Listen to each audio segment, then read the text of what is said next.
Hey guys, welcome to Nerding Out. This is the show where us Gamespot nerds get together to talk about the shows that we like, and today we're talking about The Walking Dead, Season 7, Episode 4, Service. Let's jump in.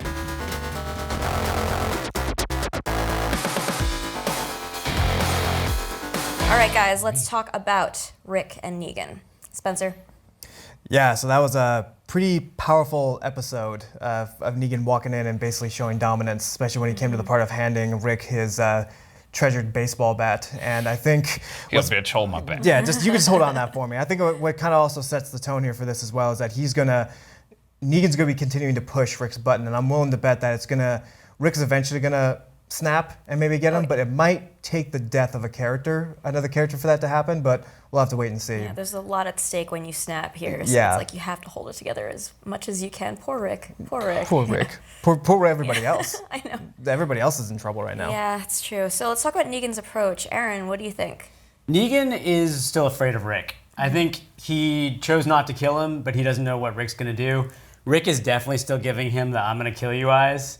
And he sees it, and he kind of lets it go. I mean, Rick just keeps looking at the ground, and he keeps threatening Rick over and over again. It's funny because his whole sales pitch is like, I'm the Chinese finger trap of bad guys. Like, the more you struggle, the more you get caught. So just relax and let it happen. Yeah, very true. I mean, he probably showed up randomly at the wrong time because he was afraid of getting ambushed. Yeah. Oh, that was the biggest thing. So I want to point out how they could have at any point just resisted and been better off than they are. And what's really weird is Negan set it up so they know. Like, he wants them to know. He said something to Rick along the lines of, well, you all remember what the hell he said. Yeah. Yes.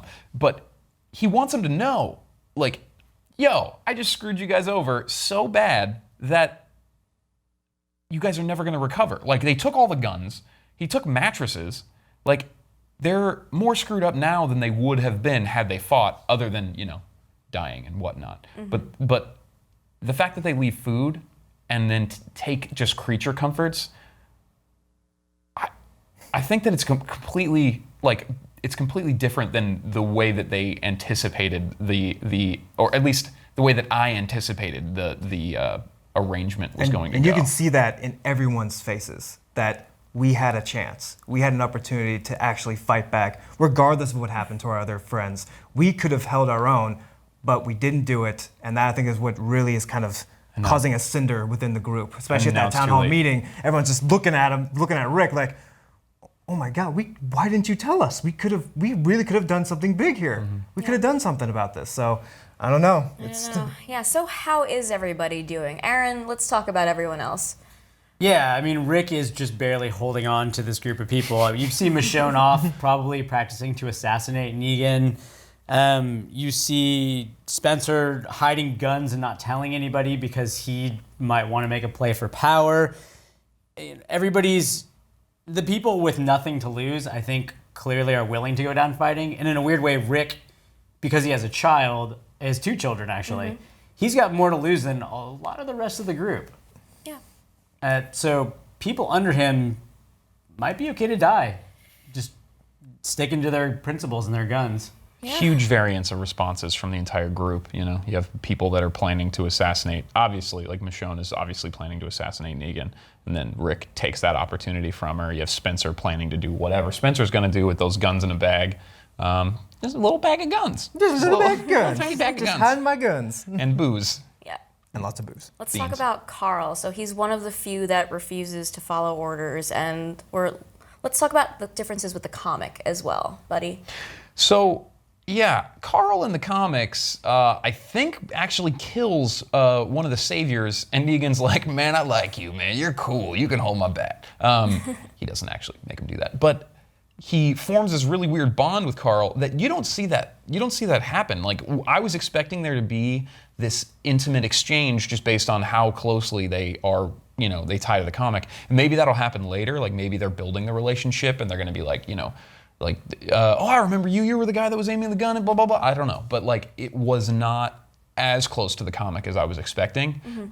Although I did feel good that the situation like happened at all. Like it was like, oh, this is the scene from the comic, and then it wasn't exactly what I wanted, but it was there. You kind of caught a glimpse, though. You kind of caught a little bit of a glimpse because Negan could have totally disciplined him. He could have chopped off a finger. He could have done something. He didn't. He let him walk. Right. And he let him just vent out his anger. And you can kind of see a bit of a twinkle in Negan's eye when he looked at him. He's like, that kid, I don't know about that kid, though. He's interested in Carl somehow. Yeah. Like, we don't know what he's going to do with him, but No. there's an interest He there. takes strong personalities and bends them to his will. And I think that with Daryl, like he's like, dude, Daryl punched me. This dude is strong. If I can break this strong character, if I can break him and make him mine, then I have that power for me. You know. And then with Carl, he is approaching him differently. I'm not sure why. Maybe he's a really great judge of character, or maybe he's just a psychopath in a leather jacket. I don't know. Yeah, we have yet to really understand Negan. Let's talk about those beds. Like, why did he burn them? Why did he do that? So I think it's kind of apparent why. Okay. You know. Yeah, Negan always wants you to be thinking about Negan. Yeah. I mean, if you're sleeping on a hard floor, you're probably thinking about Negan. You're thinking, this sucks, and I gotta get Negan something. Maybe I get my bed point. back. Good point. Yeah. Yeah. All right. Let's talk about next episode, Go-Getters. Any predictions, guys? Well, Maggie's pissed. Yeah, Maggie's pissed, and you actually get a glimpse of her being at Hilltop, and we all know that Gregory, the leader of Hilltop, had a major thing for her, and I think she might be being held there, perhaps. I mean, she might be being taken care of. We don't know, Right. but given the fact how Gregory's track record is with her, it's like he could easily be saying, "Hey, you know, you owe me now because I saved your life." But then we see the Saviors show up. They're second in command, and they're pissed.